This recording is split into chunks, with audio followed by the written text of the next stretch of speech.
ஜெபிப்போம். மகா இரக்கமும் கிருபை நிறைந்த எங்கள் ஆண்டவராக இயேசு கிறிஸ்துவே, இந்த காலை வேளையிலே உம்முடைய வார்த்தையை நாங்கள் தியானிக்க இருக்கிறோம். ஆண்டவர், இந்த ஒவ்வொரு நாளும் உங்களுடைய தம்முத்திலே கூடி இந்த ஞாயிற்றுக்கிழமையிலே தேவனை உயர்த்தும்படியாக வந்திருக்கிற தேவ பிள்ளைகளுக்கு அடியான் மூலமாக பிரசங்கம் பண்ண இருக்கிற தேவ வார்த்தை அவர்களுக்கு ஒரு சமாதானத்தையும் ஒரு சந்தோஷத்தையும் மகிழ்ச்சியும் இயேசு கிறிஸ்துடைய முழுமையான சத்தியத்தையும் அறிந்து கொள்ளும்படியாக அடியானை பயன்படுத்துங்க தகப்பனே. ஒளிபரப்பு மூலமாய் உள்ளே வெளியே கேட்டுக்கொண்டிருக்கிற பிள்ளைகளுக்கு மிகுந்த ஆசீர்வாதமாய் மாற்றித்தர வேண்டும் என்று நசனாக இயேசு கிறிஸ்துவின் நாமத்தில் வேண்டிக் தகப்பனே. ஆமென். அல்லேலூயா. கர்த்தர் நல்லவர் என்பதை ருசித்து பாருங்கள் என்று சொல்லி நான் ஒவ்வொரு பிரசங்கத்திலையும் இதை சொல்லுவது. கர்த்தர் நல்லவர் என்பதை ருசித்து பார்க்கணும். இயேசு நம்மளோடு இருக்கிறார் என்பதை என்ன செய்யணும்? ருசித்து பார்க்க வேண்டும். இந்த நாளிலே நாம் தியானிக்க இருக்கிற வேத வசனம் எழுதி கொள்ளுங்க. யோவான் 10ஆம் அதிகாரம் 9வது வசனமும் 11ஆம் வசனம். 9வது வசனமும் 11வது, இந்த 2 வசனங்களை நாம் தியானிக்க இருக்கிறோம். அல்லேலூயா. இந்த யோவான் 10ஆம் அதிகாரம் 9ஆம் வசனத்தில் சொல்லியிருக்கிறது, நானே வாசல், என் வழியாய் ஒருவன் உட்பிரவேசித்தால் அவன் ரட்சிக்கப்படுவான், அவன் உள்ளும் புறமும் சென்று மேய்ச்சலை கண்டடைவான் என்று சொல்லியிருக்கிறார். இது 9வது வசனம். யோவான் 10ஆம் அதிகாரம் 11ஆம் வசனத்தில் சொல்லியிருக்கிறது, நானே நல்ல மேய்ப்பன், நல்ல மேய்ப்பன் ஆடுகளுக்காக தன் ஜீவனை கொடுக்கிறான். அல்லேலூயா. நல்ல மேய்ப்பன் தன் ஆடுகளுக்காக எதை கொடுக்கிறானா? ஜீவனை கொடுக்கிறான் என்று சொல்லியிருக்கிறார். ஆண்டவராய் இயேசு கிறிஸ்து 2025 வருடங்களுக்கு முன்பாக உனக்காக எனக்காக தன் ஜீவனை கொடுத்தார் என்று பார்க்கிறோம்.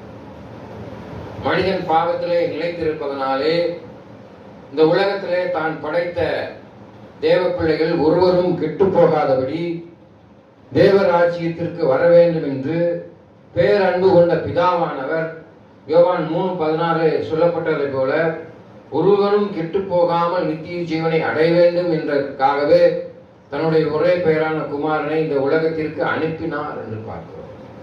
ஆமென். அப்ப அந்த இயேசு கிறிஸ்து இந்த உலகத்திற்கு மனிதனாக அவதரித்து ஆடை மேய்க்கிற மேய்ப்பன் தன் ஆடுகளை பாதுகாத்து சிங்கத்திலிருந்து நரியிடத்திலிருந்து பாதுகாத்து அவன் மேய்த்து தன்னுடைய பட்டிக்கு கொண்டு செல்வதைப் போல அந்த உலகத்தில் இருக்கிற ஜனங்கள் ஒருவரும் பிசாசினால் வஞ்சிக்கப்பட்டு பாவத்தில் விழுந்திராதபடி, திருடன் திருடவும் கொல்லவே வருகிறான், நானோ ஜீவன் உண்டாயிருக்கும், அந்த ஜீவன் பரிபூர்ணப்படவும் வந்தேன் என்ற வாக்குத்தத்தத்தின்படி அவர் உன்னையும் என்னையும் தினந்தோறும் பாதுகாத்திருக்கிறார். கோழி தன் குஞ்சுகளை சட்டைக்குள்ளாக வைத்து பாதுகாப்பதைப் போல பாதுகாத்து என்ன செஞ்சுக்கிட்டு இருக்காரு? நம்மளை தேவராஜ்யத்திற்கு வளைத்து செல்வதற்கு ஆயத்தப்படுத்தி கொண்டிருக்கார். Each and every day he is protecting us. அவர் ஒவ்வொரு நாளும் நம்மளை அதிகமாக நேசிக்கிறார், பாதுகாக்கிறார். ஆனா நம்ம தான் என்ன செய்யல? அவரை தேடுவது. கர்த்தரை தேடுவோருக்கு ஒரு நன்மையும் குறைவும் படாது. தேவ பிள்ளைகள் பார்த்துருக்கிறீங்களா? என்ன பெரிய பணக்காரன் கோடீஸ்வரனா இருக்கலாம், ஆனால் அவனிடத்துல ஒரு நிம்மதி இருக்காது. தெருவோரத்துல ஒருத்தன் அம்பாள் தெருவில் படுத்திருப்பான், அன்னன்னைக்கு சாப்பிட்டு தூங்கிட்டு சந்தோஷமா, அவனிடத்துல இருக்கிற அந்த சந்தோஷம் அந்த பணக்காரத்துல இருக்காது. அதனாலதான் வேதவசனம் சொல்லுது, தேவராஜ்யத்திலே ஐஸ்வர்யான் பிரவேசிப்பது அரிது. ஆமென். பணக்காரன் தான் சம்பாதித்த பணத்தை பாதுகாக்க வேண்டும், அந்த சொத்தை தன் பிள்ளைகளுக்கு சேர்த்து வைக்க வேண்டும் என்ற சிந்தனைலாம் இருப்பான். கடவுளை தேடவே மாட்டான். அது அரிது. ஆமென். அன்பானது இங்கே வேதவசனம் சொல்லுது, நானே வாசல் என்று சொல்லியிருக்கிறார். இந்த உலகத்துல இயேசுதான் வழி. யோவான் 14:6 சொல்லியிருக்கு, நானே வழி என்று சொல்லியிருக்கிறார். அவர் வாசலாக இருக்கிறார். நம்ம ஆலயத்திற்கு உள்ள வருவதற்கு வாசல் வைத்திருக்கிறார். அந்த ஆலயத்துக்குள்ள நீங்க வந்து ஆண்டவரை மகிமைப்படுத்த வேண்டும், ஜெபிக்க வேண்டும் என்றால் ஒரு நுழைவாயில் இருக்கு. உங்க வீடுகளிலே நீங்க வீட்டுக்குள்ள போகணும்னு ஒரு நுழைவாயில் இருக்கத்தான் செய்கிறது. ஆனால் பரலோகத்துக்கு செல்லக்கூடிய நுழைவாயில் இடுக்கமான வாசல். நம்ம சர்ச்சுக்குள்ள பார்த்துருக்கீங்க, சின்ன வாசல் தான். மற்ற ஆலயத்தெல்லாம் பார்த்துருக்கீங்களா? வாசல் அகலமா பெருசா இருக்கும். பரலோகத்துக்கு செல்லக்கூடிய வாசல் இடுக்கமான வாசல். இதை ஏன் நான் முன்னுதாரணமா வைத்திருக்கிறேன் என்றால், பரலோகத்துக்கு செல்வது அவ்வளவு கஷ்டம் இல்லை. சினிமா தியேட்டரை பார்த்துருக்கீங்களா? அந்த காலத்துல அந்த ஒரு கவுண்டர் வச்சிருப்பாங்க. அந்த கவுண்டர் இடுக்கமா இருக்கும். அந்த இடுக்கமான கவுண்டர்ல போய் அந்த டிக்கெட்டை நீ பெற்றுக்கொண்டால்தான் அங்க போய் நீ இந்த படத்தை பார்க்க முடியும். ஆமென்.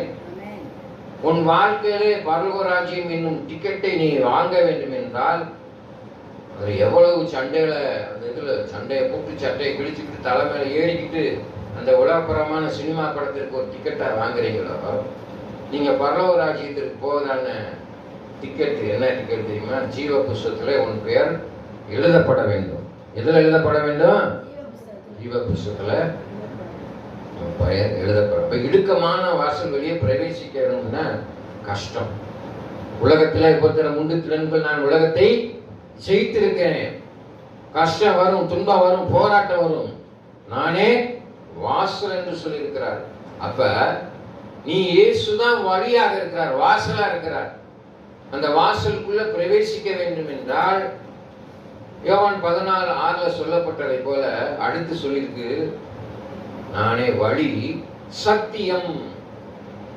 சத்தியம் என்பது உண்மையை குறிக்கும். உன் வாழ்க்கையில உன் ஜீவியம் எப்படிப்பட்டதா இருக்கிறது? முதலாவது நீ இந்த உலகத்துல உன்னுடைய பெற்றோருக்கு நீ உண்மையா இருக்கிறாயா? உன் பிள்ளைகளுக்கு உண்மையா இருக்கிறாயா? நீ வேலை பார்க்கிற ஸ்தலத்துல உன் அதிகாரிகளுக்கு உண்மையா இருக்கிறாயா? கல்லூரியிலே உன் ஆசிரியருக்கு நீ உண்மையா இருக்கிறாயா? சபையிலே நீ ஊழியத்திற்கு உண்மையா இருக்கிறாயா? இதெல்லாம் உலகப்பரமான காரியம். ஆனால் தேவன் எதிர்பார்க்கக்கூடிய காரியம், ஆண்டவருக்கு நீ உண்மையா இருக்கிறாயா? நீ ஆண்டவருக்கு உண்மையா இருக்க வேண்டும் என்றால் நீ சத்தியத்தை அறிந்து கொள்ள வேண்டும். சத்தியத்தை அறிவீர்கள், சத்தியம் உங்களை விடுதலையாகும். சத்தியம் தெரியாம என்ன செய்ய முடியாது? பரலோக ராஜ்யத்திற்கு போக முடியாது. அதனாலதான் நம்ம பிள்ளைகள் என்ன சொல்றோம்?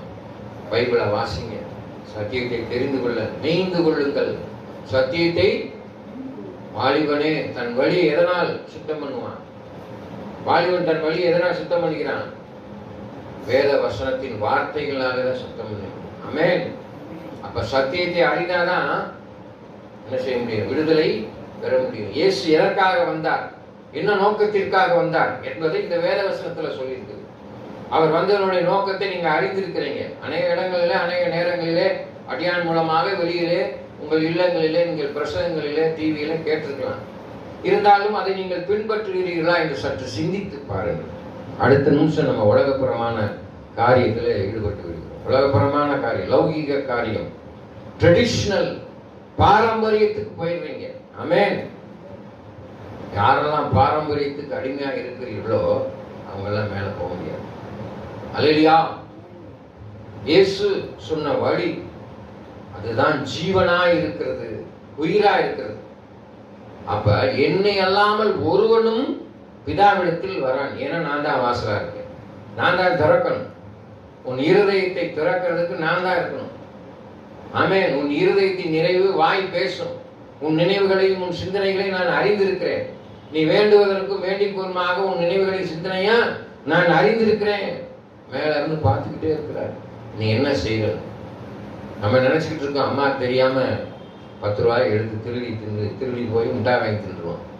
அம்மாவுக்கு தெரியாம காசை எடுத்துட்டு போய் ஐஸ்கிரீம் வாங்கி தின்றுவோம் நினைக்கலாம். அன்பான தேவ பிள்ளைகளை நல்லா தெரிஞ்சுக்கோங்க. அம்மாவுக்கு தெரியாம போயிடலாம், ஆனால் ஆண்டவருக்கு தெரியும் நீ என்ன செய்யணும். களவு செய்யாதிருப்பாயாக, பொய் சொல்லாதிருப்பாயாக, உபச்சாரம் செய்யாதிருப்பாயாக, கொலை செய்யாதிருப்பாயாக. படிச்சிருப்பீங்க 10 கற்பனைகளை நீங்கள் வேத புத்தகத்திலே வாசித்திருப்பீங்க. பிறனுடைய பொருளை இச்சாதிருப்பாயாக. முக்கியமான காரியம், பூமியில உன் ஆயுசு நாட்கள் நீடித்திருப்பதற்கு உன் தகப்பனையும் தாயையும் கனம் பண்ணுவாயாக. அதனாலதான் பள்ளிக்கூடத்துல நான் சொல்ல பார்த்தீங்களா பிரசங்கத்துல, அன்னையும் பிதாவும் முன்னறி தெய்வம் என்று கற்றுக் கொடுக்கிறார். எல்லாம் பைபிள்ல இருக்குதுதான். வேதவசனத்துல எங்க இருக்குது? யாரா சொல்ல முடியுமா? நீதிமொழி புத்தகம் 8ஆம் அதிகாரம் 2ஆம் வசனத்தில், தகப்பன் புத்தியை கேள், தாயின் போதகத்தை அல்லாதே. அப்ப இன்னைக்கு தகப்பனாகிய இயேசு கிறிஸ்துவின் புத்தியை எத்தனை பேர் கேட்கிறோம்? Including myself. நான் இயேசுவுக்கு முன் உதாரணமா இருக்கிறேனா? நான் இயேசுவை போல வாழ நினைக்கிறேனா? இயேசுடைய திருப்பணியை செய்து கொண்டிருக்கிற நான் இயேசுடைய வழியை பின்பற்றி நடக்கிறேனா என்று சற்று சிந்தித்து பார்க்கிறேன். ஏன்னா அவர் தான் வாசலா இருக்கிறார். என் வழியின் வழியை ஒருவன் உட்பிரவேசித்தால் அவன் ரட்சிக்கப்படுவான். ரட்சிப்பு இல்லாம தேவ நிச்சயத்தை பெற்றுக்கொள்ள முடியாது.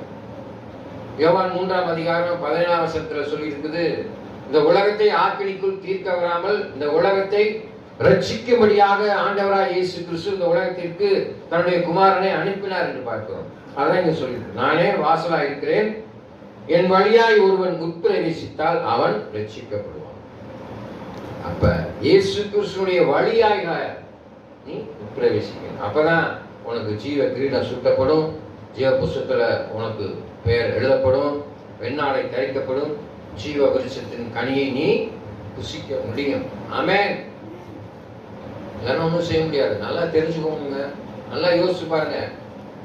நீங்க செத்த பிறகு எங்க போறீங்க? ஆண்டவர்கிட்ட கேளுங்க. நரகம் பொல்லாதது. எத்தனையோ மீட்டர் கடியில தொலைகிட்டு போகும்போது அங்கே ஆராய்ச்சி பண்ணி பார்த்துருக்குறாங்க. பயங்கரமான ஒரு ஹீட், அக்கினி, அனல் வந்திருக்கு. அதுக்கப்புறம் ஜனங்கள் அலறக்கூடிய சத்தம் ரெக்கார்ட் ஆயிருக்கு. அப்ப நரகம் எங்க இருக்கு? பூமியின் வயிற்றில் இருக்கு. யோவான் ஸ்நானகன் 3 நாள் மீனின் வயிற்றில் இருந்து ஜெபம் செய்தான் என்று பார்க்கிறோம். அதை போல இயேசு மரித்த பின்பு பூமியின் வயிற்றிலே போய் இந்த பாதாளத்தில் இருக்கவங்களுக்கு எல்லாம் சத்தியம் சொன்னார்கள். வேதவசனம் சொன்னாங்க. நரகத்துக்கு போகாதபடி நீங்க உங்களை பார்த்துக்கிடுங்க. இங்க நல்லா இருக்கும், இங்க சந்தோஷமா இருப்பீங்க, ஜாலியா இருப்பீங்க. லேசா நம்ம கையில இங்க உங்க வீடுகளில் சென்று இன்னைக்கு ஒரு கேண்டில பொருத்தி அதுல ஒரு விரலை உள்ள விட்டு பாருங்களேன், என்ன ஆகுதுன்னு பாருங்க. சுடும், அதையே தாங்க முடியல. அப்ப உன் உடம்பு எரியாது, அப்படியே அனலுக்குள்ள இருப்ப, கத்துவாங்க, கதறுவாங்க, வேதனை ஒண்ணுமே செய்ய முடியாது. உன் உடம்பு எரியாது. ஆனா அந்த வேதனை மேல இருக்கும், ஒண்ணுமே செய்ய முடியாது. போய் சொன்னா வாய்க்குள்ள புழுவா வரும். வாயில வந்து புழு வந்தா எப்படி இருக்கும்? புண்ணு ஏற்பட்டு அதுல புழு வந்தாலும் குடையும். இப்போ முட்டாய் திண்டம்ல மேக்கலின் இருந்தாலே அழுதுச்சுவார். புழு குடைக்குது, ஐயோ வலிக்குது, அம்மா அப்பான்னு வலிக்குதா இல்லையா, அழுதுச்சுவார். அது மாதிரி அங்க உண்மையாவே புழு குடையிற மாதிரி இருக்கும், ஆனா வலி இருக்கும், அதனால புழு குடையிற மாதிரி தெரியாது. அந்த வேதனை இருக்கும். அல்லையா? பொய் சொல்றேன், நாக்கில் நறுக்கு நினைக்க சுத்திக்கிட்டே இருக்கிற மாதிரியான வேதனை இருக்கும். தீய காரியங்களை பார்ப்பவருடைய கண்கள்ல என்ன செய்யும்? ரத்தம் வலிச்சுக்கிட்டே இருக்கிற மாதிரி. இப்படிலான காரியங்களை நாம் போகாதபடி ஆண்டவர் என்ன செய்யணும்? உன்னை விலக்கி காத்து. நான் வழியாய் ஒருவன், என் வழியாய் ஒருவன் உட்பிரவேசித்தால் அவன் ரட்சிக்கப்படுவான். அப்ப ரட்சிப்பு இல்லாம தேவ நிச்சயத்தை பெற்றுக்கொள்ள முடியாது. அதன் பின்பு சொல்லி இருக்குது, அவன் உள்ளும் புறமும் சென்று மேய்ச்சலை கண்டடைவான். என்ன மேய்ச்சல்? இந்த உலகத்துல பசிச்ச உடனே என்ன செய்யறோம்? சாப்பிடுறோம். அப்ப சாப்பிட்ட உடனே நம்மளுக்கு பசி அடைக்கிறது, தெம்பு வந்துடுது. தாகம் உள்ளவன் மேல் தண்ணீரை ஊற்றுவான். வெயில்ல நீ அலைஞ்சிட்டு வர அப்படியே தாகமா இருக்கும். ஒன்று கலர் குடிக்கணும், ஸ்வீட்டா குடிக்கணும்னு நினைக்கிறேன், ஜூஸ் குடிக்கணும்னு நினைக்கிறேன், தண்ணி குடிக்கணும்னு நினைக்கிறேன். அவங்க வருமானத்துக்கு தகுந்த மாதிரி என்ன செய்யறோம்? அதனுடைய தாகத்தை தணிக்கும்படியாக தண்ணீர் சாப்பிடுறோம், ஜூஸ் சாப்பிடுறோம், வாட்டர் மெலன் சாப்பிடுறோம், எல்லாமே சாப்பிடுறோம். ஆனால் இயேசு கிறிஸ்துவினுடைய தாகத்தை பெற்ற பிள்ளைகளாக இருக்கிறீர்களா? வாஞ்சை பெற்ற பிள்ளைகளாக இருக்கிறீர்களா? அதனாலதான் தாகம் உள்ளவன் மேல் தண்ணீரை ஊற்றுவேன். என்ன தண்ணீரை ஊற்றுவார்? ஜீவ தண்ணீரை பருகும்படியாக உனக்கு ஜீவ தண்ணீரை கொடுப்பார். ஆமென். யாரெல்லாம் ஜீவ தண்ணீரை கொடுக்குறீங்களோ அவங்க என்ன செய்ய முடியும்? வாழ்நாளிலே அழியாத வாழ்வை பெற்றுக்கொள்ள முடியும். சாதாரண தண்ணீர் H2O என்று சொல்லக்கூடிய தண்ணீர் கொஞ்ச நேரத்துல அடங்கிடுது, அதுக்கப்புறம் மறுபடியும் என்ன செஞ்சிருது? தாகம் ஏற்படுகிறது மனிதனுக்கு. ஆனால் ஜீவ தண்ணீரை குடிப்பவனுக்கு தாகமே இருக்காது, பசி இருக்காது. ஜீவ கனியை பறிவனுக்கு பசி. அத மேய்ச்சல். அப்ப என்ன மேய வேண்டும்? ஆண்டவருடைய திருவசனத்தை நீங்கள் உட்கொள்ள வேண்டும். ஆமென். புல்வெளியிடங்களே மேய்த்து அமர்ந்த தண்ணீர் அண்டே கொண்டு போய் உன்னை விடுவார். ஆமென். அதனாலதான் சொல்லியிருக்கான், நானே நல்ல மெய்ப்பன். நல்ல மெய்ப்பன் ஆடுகளுக்கு தன் ஜீவனை கொடுக்கிறான். இயேசு கிறிஸ்து உங்களுக்கு நல்ல மெய்ப்பனா இருக்கிறான். நான் இங்க இருக்கிறேன்னு சொல்லுங்க, கவனிங்க, நான் இங்க இருக்கிறேன்னு வச்சுக்கோங்க. நான் இவ்வளவு நேரம் கத்தி நின்றுக்கிட்டு 2 மணி நேரம் நின்றுட்டு ஓங்கி பேசி எதுக்காக பேசணும்? எதுக்காக பிரசங்கம் பண்ணணும்? உங்களுக்கு காணிக்கை வருது, காசு வருது, அப்படியா வருது நம்மளுக்கு? அன்பான தேவ பிள்ளைகளே, ஆண்டவர் அழைத்தவர் உண்மை உள்ளவர். ஆண்டவர் என்ன அழைச்சிருக்கார். தாயின் கர்ப்பத்தில் என்னை தெரிந்திருக்கிறார். இந்த வேலையை பாரு, ஜனங்களை ஆயத்தப்படுத்து, அவர்களை பரலோக ராஜ்யத்திற்கு கொண்டு செல்ல வேண்டும் என்பதற்காகவே எங்கள் அம்மா அப்பாவுக்கு ஒரே பையன் தான். ஆமென். எல்லா பிள்ளைகளும் எல்லா பெற்றோரும் என்ன நினைப்பாங்க? தான் பிள்ளை இன்ஜினியர் ஆக்கணும், ஆஃபீஸர் ஆக்கணும், ஐஏஎஸ் படிக்க வைக்கணும், அது படிக்கணும்னு நினைப்பாங்க. ஆனால் ஆண்டவர் என்னை ஊழியத்துக்கு என்று ஒரு உன்னதமான திருப்பணி, அல்லேலூயா, உன்னதமான திருப்பணியை செய்யும்படியாக ஒருத்தனை பரலோகத்துக்கு கொண்டு போயிட்டா அது பெரிய ரிவார்டு. நான் பரலோகத்துக்கு போயிருவேன். அதனாலதான் இங்க கடந்து கத்திக்கிட்டே இருக்கேன். மனம் திரும்புங்கள், பரலோக ராஜ்யம் சமீபமா இருக்கிறது. தப்பு செய்யாதீங்க, பாவம் செய்யாதீங்க, பேசுங்க, கவனிங்க. ஆண்டவர் நல்லவர் என்பதை ருசித்து பாருங்க. நான் தான் வழியா இருக்கிறேன். நரகத்துக்கு போயிடாதீங்க, பரலோகத்துக்கு போகணும். அம்மாவை இழுத்து பேசாதீங்க, கெட்ட வார்த்தை பேசாதீங்க. சொல்றோமா இல்லையா? அன்பான தேவ பிள்ளைகளே, அதுதான் சொல்லியிருக்கு. நானே நல்ல மெய்ப்பன். இப்ப நான் உங்களுக்கு மெய்ப்பனா இருக்கிறேன். இந்த சபைக்கு மெய்ப்பன் யார்? உங்களை நல்வழிப்படுத்தும்படியாக. ஒரு ஆடு மேய்க்கிறான்னு வச்சுக்கோங்க. அந்த ஆடு மேய்ச்சிக்கிட்டே இருக்கான். மேய்ச்சிக்கிட்டே இருக்கும்போது ஒரு சீமா கருவுக்குள்ள ஓடி போயிடுச்சுன்னு வச்சுக்கோ.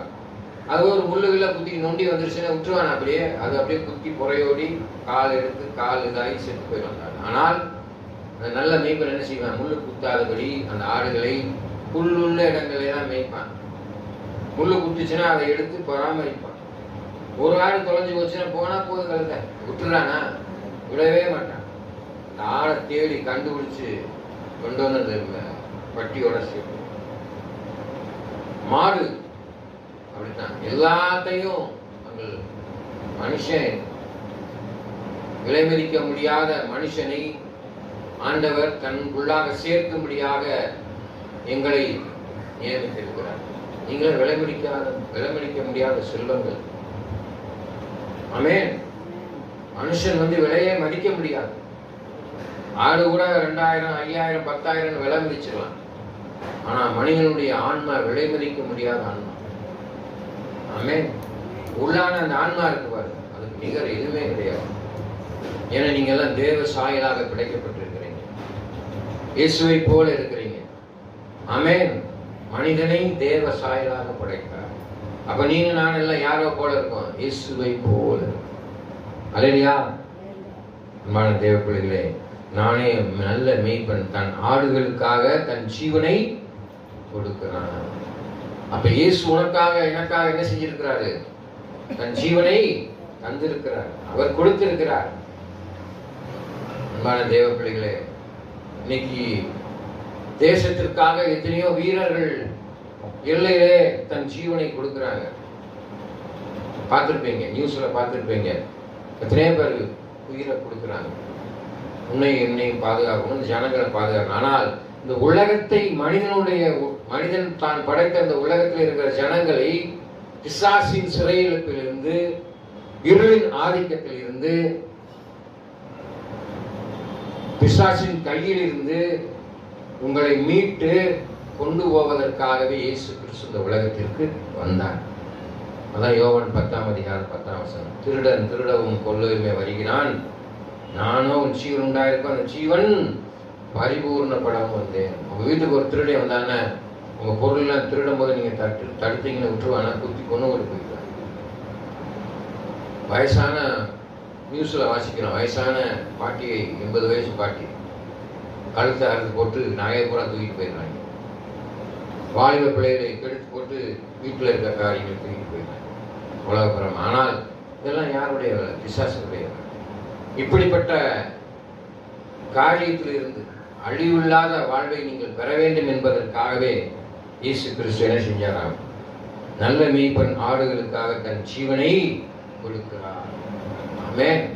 இயேசு உங்களுக்காக தன் ஜீவனை கொடுத்தார். உங்களை பாவத்திலிருந்து மீட்டெடுக்கும்படியாக தன் ஜீவனை கொடுத்தார். அதனாலதான் அவர் அடித்த பொழுது, அரைந்த பொழுது, காரி துப்பிய பொழுது அமைதியா இருந்தார். உன்னை சப்புன்னு ஒரு அடி அடிச்சா என்ன செஞ்சிருவார்? விடுதலாம் போட்டு மோசம் பொங்கி கூட குத்துன்னு குத்தி கூட ஒரு அடி அடிச்சா 10 அடி அடிச்சு தானே இல்லையா? சரி, அடிக்கக்கூடாது.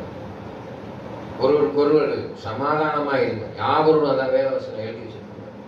யாவரோடும் சமாதானமா இருக்கும், பரிசுத்தமுள்ளவர்களா இருக்கும் நாடுங்கள். பரிசுத்தமுள்ளான் ஒருவர் கர்த்தரை தரிசிக்க முடியாது. அப்ப சண்டை போடக்கூடாது, சமாதானமா இருக்கணும். உலகத்துல உன்னை போல் பிறனை ரேசி என்ற ராஜரீக பிரமாணத்தை யாரெல்லாம் கைப்பற்றுறீங்களோ அவங்கெல்லாம் பின்பற்றுகிறீர்களோ அவங்கெல்லாம் பரலோக ராஜ்யத்திற்கு போக முடியும். ஆமென். அல்லேலூயா. அப்ப கர்த்தர் நல்லவர் என்பதை ருசித்து பார்க்க வேண்டும். யோவான் 10:9 சொல்லப்பட்டது, இயேசுவே வாசலாக இருக்கிறார். என் வழியை ஒருத்தன் உட்பிரவேசித்தால் அவன் ரட்சிக்கப்படுவான். அவன் உள்ளும் புறமாக சென்று மேய்ச்சலை கண்டடைவான். அப்ப இயேசு கிறிஸ்துவை பிடித்துக் கொண்டீர்களானால் தேவராஜ்யத்தை பெற்றுக்கொள்ள முடியும். அவர் நம்மளுக்கு அளித்த வாக்கு என்னன்னு, நான் உனக்கு நித்திய ஜீவனை அளிப்பேன்னு வாக்குத்தத்தம் கொடுத்திருக்கிறார். வாக்கு மாறாதவரா இருக்கான். ஆனா நம்ம தான் வாக்கு மாறிடும். நாக்கு, இந்த நாக்கு பொல்லாதது, நல்லதையும் பேசும் தீயதையும் பேசும். ஆனால் ஆண்டவர் இடத்துல எதிர்பார்ப்பது நல்லதை தான் பேசணும். என்ன நல்லதை பேசணும்? குறிப்பேர் புத்தகம் 4:6 சொல்லி, நீங்கள் ஒன்றுக்கும் கவலைப்படாமல் எல்லாவற்றையும் குறித்து உங்கள் விண்ணப்பங்களை சோத்திரத்தோடைய ஜெபத்தினாலும் வேண்டுதலாலும் தெரியப்படுத்துங்க. தேவனிடத்துல தெரியப்படுத்துங்க. சோத்திரத்தோடு நன்றி. யோபு சொன்னதை போல கர்த்தர் கொடுத்தார், கர்த்தர் எடுத்தார். என் வாழ்க்கையில் இந்த கஷ்டம் வந்திருக்கு, நன்றி ஆண்டவரே. இதை மேற்கொள்ள முடியாத எனக்கு பலனை தாருங்க. உபத்திரம் உண்டு திறன் கொள்ள முடியாத பலனை தாருங்க. என்னுடைய பலவீனத்தில் என்னுடைய பலன் பூரணமாய் விளங்கும்படியாக என்னை பலப்படுத்துகிற கிறிஸ்துவினாலே எல்லாவற்றையும் செய்ய பலனுண்டு என்ற வாக்கு தத்தத்தின்படி நடக்கும்படியாக, இயேசுடைய வழியை நான் தெரிந்து கொள்ளும்படியாக, திறப்பின் வாசலில் நிற்கிற என் ஆண்டவராகிய இயேசு கிறிஸ்துவினை கையை இறுக பிடித்துக் கொண்டு நல்ல மேய்ப்பனாகிய என் தேவனை பின்பற்றும்படியாக என்னை ஆண்டவராய் இயேசு கிறிஸ்து புல்லிடங்களை இன்ப கானானுக்குள்ளார் பரலோக ராஜ்யத்தை சுதந்திரித்துக் கொள்ளும்படியாக தேவன் உதவி செய்ய வேண்டும் என்று வேண்டிக் கொள்ள வேண்டும். ஆமென். கண்களை முடியும் ஜெபம் செய்வோம். மகா இரக்கமும் கிருபை நிறைந்த ஆண்டவராய் இயேசு கிறிஸ்து, இந்த காலை வேளையில் நம்முடைய சமூகத்துல ஒப்புக் கொடுக்கிற முத்தாவி, யோவான் 10:9 11 சொல்லப்பட்டதை போல நீ நல்ல மெய்ப்பனா இருக்கிறேன். நல்ல மெய்ப்பன் தன் ஆடுகளுக்காக ஜீவனை கொடுக்கிறான் என்று சொல்லியிருக்கிறேன். கர்த்தாவே, நானே வாசல் என்று சொல்லியிருக்கிறேன். அந்த வாசல் வழியே உட்பிரவேசிப்பன் ரட்சிக்கப்படுவான், அவன் உள்ளும் புறமாக சென்று நல்ல மேய்ச்சலை அடைவான் என்று சொல்லியிருக்கிறேன். ஆம் தகப்பனே, நாங்கள் தேவராஜ்யத்துக்குள்ளாக நுழையும்படியாக இந்த இடுக்கமான வாசல் வழியாக நுழைந்து ஒரு மேய்ச்சலை பெற்றுக் கொள்ளும்படியாக, ஜீவ புஸ்தகத்தில் எங்கள் பெயர் எழுதப்படும்படியாக, ஜீவ வருஷத்தின் கனியை எங்கள் பெற்றுக் கொள்ளும்படியாக, வெண்ணாடை தரிக்கும்படியாக, ஜீவ கிரீடம் சூட்டும்படியான மேய்ச்சலை பெற்றுக் கொள்ளும்படியாக எங்களுக்கு உதவி செய்கிறார். வந்திருக்கிற தேவ பிள்ளைகளை உடைய கருத்தில் கொடுக்கிறேன், அடியானை உடைய கருத்தில் கொடுக்கிறேன். உம்முடைய பின்பற்றி உம்முடைய வழியை பின்பற்றி நடக்கும்படியாக எங்களுக்கு உதவி செய்யுங்க தகப்பனே. நீரே வழியாக இருக்கிறேன், சத்தியமாக இருக்கிறேன், ஜீவனாக இருக்கிறேன். இயேசு இல்லாமல் தேவ ராஜ்யத்தில் நுழைய முடியாது என்று சொல்லி இருக்கிறேன்.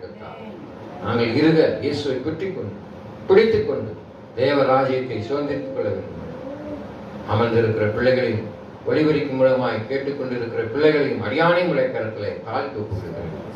இயேசு கிறிஸ்துவின் நாமத்தில் வேண்டிக் கொள்கிறேன்.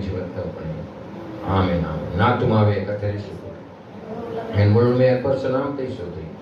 என் ஆத்துமாவே கர்த்தரை சோதரி, கர்த்தர் செய்த சகல உபகாரங்களை மறவாதே. ஆமென். நம் ஆண்டவராகிய இயேசு கிறிஸ்துவின் கிருபையும் பிதாவினுடைய அன்பும் பரிசுத்த ஆவியான அன்பினையும் இப்பொழுதும் எப்பொழுதும் சதா காலம் இருப்பதாக. கர்த்தர் தாமே